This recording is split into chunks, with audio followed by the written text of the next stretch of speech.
Hello guys, welcome back to Hub of Knowledge Mac future making training centre and consultancy services. तो यदि आप अच्छी job ना मिलने के कारण या सर्विस में अच्छा इंक्रीमेंट ना मिलने के कारण करियर में पिछड़ रहे हैं, या फिर दोस्तों आप डिग्री डिप्लोमा करने के बाद किसी कारण बस जॉब नहीं कर पाए हैं, तो आप हमारा training centre Hub of Knowledge Mac join करें।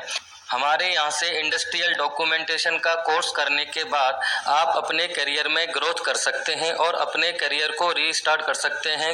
हमारे यहाँ से ट्रेनिंग लेने के बाद कैंडिडेट का आईक्यू लेवल इंक्रीज हो जाता है और कॉन्फिडेंस बिल्डअप हो जाता है, क्योंकि सभी ट्रेनिंग प्रैक्टिकल व थ्योरेटिकल पढ़ाई जाती हैं और साथ में इंटरव्यू की प्रिपरेशन भी करवाई जाती है। The main objective of Hub of Knowledge Mac Training Center providing training, placement and development of career। दोस्तों, इस लेक्चर में हम डिस्कस करेंगे ISO 13485 2003 versus ISO 13485 2016 second edition versus third edition. Clause wise major changes पे यहाँ पे हम focus डालेंगे कि क्या क्या चेंजेस हुए हैं। So let we continue this video till end. ISO 13485 third edition में क्लॉज नंबर 4.1 जनरल रिक्वायरमेंट में क्या क्या चेंज हुआ है। The first big change is the application of a risk based approach in establishing and maintaining a QMS। तो दोस्तों, मैं आपको पहले ही बता चुका हूँ पहली वीडियो में, जो मेजर चेंजेस पे जो फोकस किया गया है वो है risk based thinking. Medical devices को डिज़ाइन करते समय क्या क्या रिस्क हो सकता है, मैन्युफैक्चरिंग करते समय मैन्युफैक्चरिंग प्रोसेस में क्या क्या रिस्क हो सकते हैं, उन रिस्क को आइडेंटिफाई करना, उनको मिटिगेट करने के लिए प्रोएक्टिव मैकेनिज्म तैयार करना और उसको इम्प्लीमेंट करना। 4.2 में क्या रिक्वायरमेंट है जनरल रिक्वायरमेंट के अंदर। Within 4.2 there are two major changes. First, there is a change regarding confidential health information, and second, a large change is how to deal with deterioration and loss of document। Confidential health information का मतलब है patient की जो disease हैं उनको diagnose कैसे किया, diagnosis से रिलेटेड जो इन्फॉर्मेशन है या रिलेटेड डॉक्यूमेंट हैं, उन डॉक्यूमेंट को किसी अनऑथोराइज्ड पर्सन के साथ में डिस्क्लोज़ नहीं करना है। कुछ ऐसी इन्फॉर्मेशंस होती हैं पेशेंट के साथ में भी हिडन रखी जाती हैं, तो इनके कुछ एक्ट हैं, उन एक्ट के बेस पर ऑर्गेनाइजेशन को कुछ पॉलिसीज़ बनानी चाहिए कि कॉन्फिडेंशियल हेल्थ इन्फॉर्मेशन के साथ में क्या क्या इंस्ट्रक्शंस को फॉलो करना है। Large change is how to deal with deterioration and the loss of document. जो भी रिलेटेड डॉक्यूमेंट है पेशेंट की हेल्थ इन्फॉर्मेशन से रिलेटेड, वो डॉक्यूमेंट को कैसे प्रिवेंट करना है। अगर कोई डॉक्यूमेंट लॉस हो गया है या वो डॉक्यूमेंट ख़राब हो गया है तो उसको कैसे रिकवर करना है, इसके डॉक्यूमेंट की प्रोटेक्शन के बारे में हमें बताया गया है। अगर कोई डॉक्यूमेंट लॉस हो जाता है देन आपको क्या करना है। तो रिटेंशन पीरियड के बारे में भी बात की जाए तो इसके लिए ये पूरा स्टैंडर्ड जब मैं आपको पढ़ाऊँगा वहाँ पे रिटेंशन पीरियड की भी बात की गई है कि आपको डॉक्यूमेंट को कितने लंबे समय के लिए मेंटेन करके रखना है। Next clause 6.2 human resources. The newest version of the standard expand up to the 2003 version requiring more process to identify that individuals are competent, that they are provided with any necessary training, and make sure that personnel and their roles are documented। तो यहाँ पे user training की बात की गई है, तो यहाँ HR वालों को कॉम्पिटेंसी मैट्रिक्स बनानी चाहिए, यानी बनानी पड़ेगी, और कॉम्पिटेंसी मैट्रिक्स के अकॉर्डिंग जो एग्जिस्टिंग एम्प्लॉई हैं उनको क्या क्या ट्रेनिंग की नीड है, ट्रेनिंग नीड आइडेंटिफाई करनी पड़ेगी।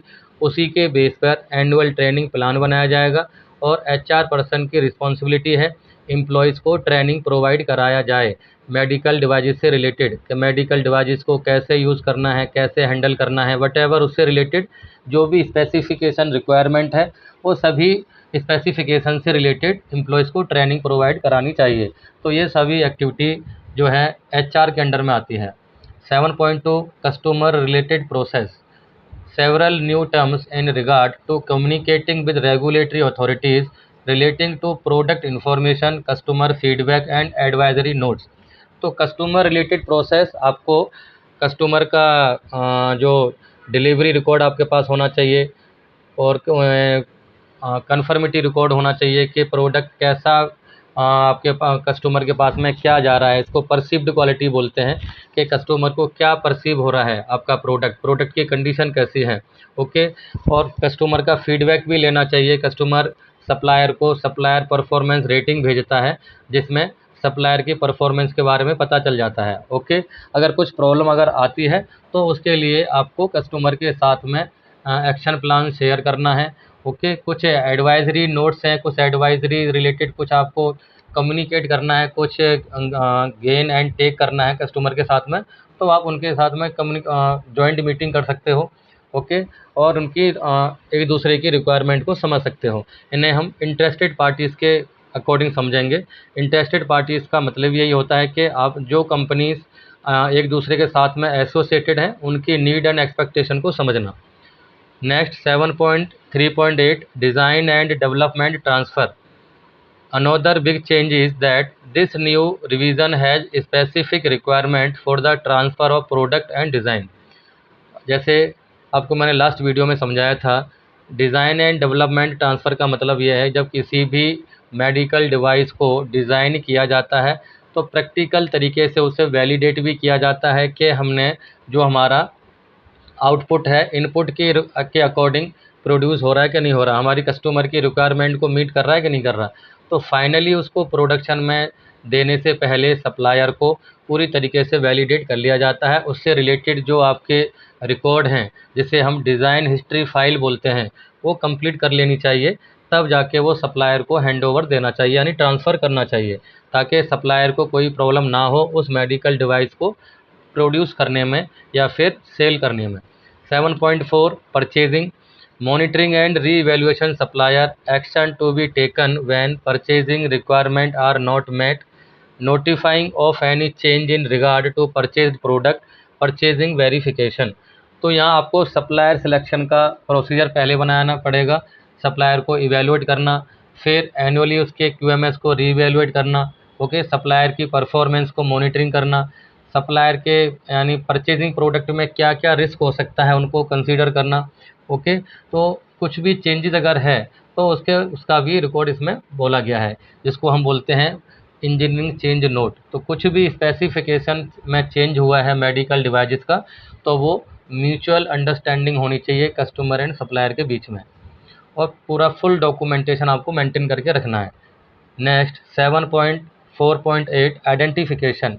The new standard now require that procedures are documented as it relates to production identification and status। तो यहाँ पे हमें प्रोसीजर की बात कर रहा है, यानी मेथड की बात कर रहा है। हम एंटायर ऑर्गेनाइजेशन में जो भी एक्टिविटी करते हैं उस एक्टिविटी का हमारे पास में प्रोसीजर होना चाहिए। उसको कैसे करना है, कैसे मॉनिटरिंग करना है, कैसे रिकॉर्ड मेंटेन करना है, everything should be maintain in file. Okay, तो यहाँ ये आइडेंटिफिकेशन की बात कर रहा है। यहाँ पे लेवलिंग वगैरह की भी बात आ जाएगी, आपका बैच कोड वगैरह की बात आ जाएगी। ओके, एक्सपायरी डेट वगैरह एंड आपका जो आइडेंटिफिकेशन है पूरा, प्रोडक्ट का नेम, ओके, उसका मॉडल क्या है, मैन्युफैक्चरिंग डेट क्या है, एक्सपायरी डेट क्या है, और उसको हैंडल कैसे करना है। तो हैंडल करने के लिए पूरी गाइडलाइन मीन्स यहाँ पे मेथड यानी हाउ वाला जो कंसेप्ट इधर पूरा लगने वाला है। Next 8.2.2 complaint handling. Is the previous standard there was no clause addressing complaints, this has change with the new 2016 standard. तो complaint handling either customer complaint, either field failure, और फील्ड फेलियर मीन्स यहाँ पे field failure use करना wrong रहेगा। जो आपका medical devices dispatch होने के बाद जब वो एंड यूज़र पे यूज़ होता है, वहाँ पे कोई भी प्रॉब्लम अगर आती है, जिसे हम गारंटी वारंटी प्रॉब्लम भी बोल सकते हैं कि आपका प्रोडक्ट अंडर गारंटी पीरियड या वारंटी पीरियड में फेल हो गया है, तो वहाँ कस्टमर कंप्लेंट रेज होनी चाहिए, कस्टमर कंप्लेंट का रिकॉर्ड होना चाहिए और एनालिसिस रिकॉर्ड होना चाहिए करेक्टिव एक्शन प्रिवेंटिव एक्शन की फॉर्म में। Next 8.2.3 reporting to regulatory authorities. There are new requirement for reporting to regulatory authorities unlike the old version of the standard. कुछ यहाँ पे हमको रेगुलेटरी एक्ट यानी गवर्नमेंट रूल्स को यहाँ फॉलो करना है। ओके, और स्टैंडर्ड की जो रिक्वायरमेंट हैं उनको भी फॉलो करना है। तो ये कुछ जो रिक्वायरमेंट हैं उनकी एक फ्रीक्वेंसी सेट होती है, पीरियोडिकली हमें कब कब उनको अपडेट करना है और कब कब हमें उनको रिपोर्ट करना है। ओके, तो जब मैं आपको स्टैंडर्ड को क्लॉज वाइज समझाऊंगा सारी डॉक्यूमेंटेशन, तो वहाँ पे हम एक रेगुलेटरी का हम रजिस्टर बनाएंगे, तो क्या क्या रेगुलेशंस होती हैं और कब कब उन पे हमको फाइनली सबमिट करने होते हैं।